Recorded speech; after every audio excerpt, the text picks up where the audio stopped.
लद्दाख में वास्तविक नियंत्रण रेखा एलएसी पर भारत और चीन के बीच झड़प के बाद चीनी हेलीकॉप्टरों को एलएसी पार कर देखा गया है। न्यूज एजेंसी एएनआई के सूत्रों के हवाले से कहा कि इस घटना के बाद चीनी हेलीकॉप्टरों की संख्या में इजाफा देखा गया है।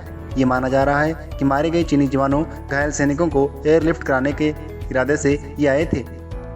पूर्वी लद्दाख की गलवान घाटी में सोमवार रात को चीनी और भारतीय सैनिकों के बीच हुई हिंसक झड़प में भारतीय सेना के कुल 20 सैनिक शहीद हो गए। न्यूज एजेंसी एएनआई के मुताबिक 20 चीनी सैनिक भी मारे गए। सूत्रों के मुताबिक चीनी पक्ष की तरफ से हताहतों की संख्या 43 है। ये संख्या अभी और बढ़ सकती है। इस घटना से पहले से जारी गतिरोध की स्थिति और गंभीर हो गई है। सेना ने भी मंगलवार को जारी एक वक्तव्य में कहा कि 20 भारतीय सैनिक शहीद हुए हैं।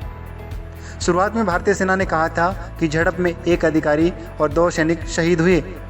बाद में सेना की ओर से जारी एक वक्तव्य में कहा गया कि 17 अन्य सैनिक जो अत्यधिक ऊंचाई पर शून्य से नीचे तापमान से गतिरोध के स्थान पर ड्यूटी के दौरान गंभीर रूप से घायल हो गए थे, उन्होंने दम तोड़ दिया है, जिसके बाद शहीद हुए सैनिकों की संख्या बढ़कर 20 हो गई है।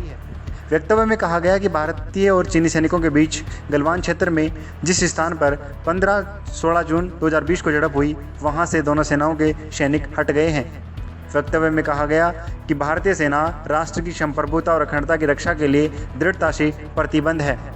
रक्षा मंत्री राजनाथ सिंह ने प्रमुख रक्षा अध्ययन जनरल विपिन रावत, तीनों सेनाओं के प्रमुख विदेश मंत्री एस जयशंकर के साथ एक उच्च स्तरीय बैठक के बाद प्रधानमंत्री नरेंद्र मोदी को कल रात की झड़प के साथ साथ पूर्वी लद्दाख के संपूर्ण हालात से अवगत कराया। सेना के एक वरिष्ठ अधिकारी के अनुसार 1975 में अरुणाचल प्रदेश में तुलंगु ला में हुए संघर्ष में 4 भारतीय जवानों की शहादत के बाद यह इस तरह की पहली घटना है।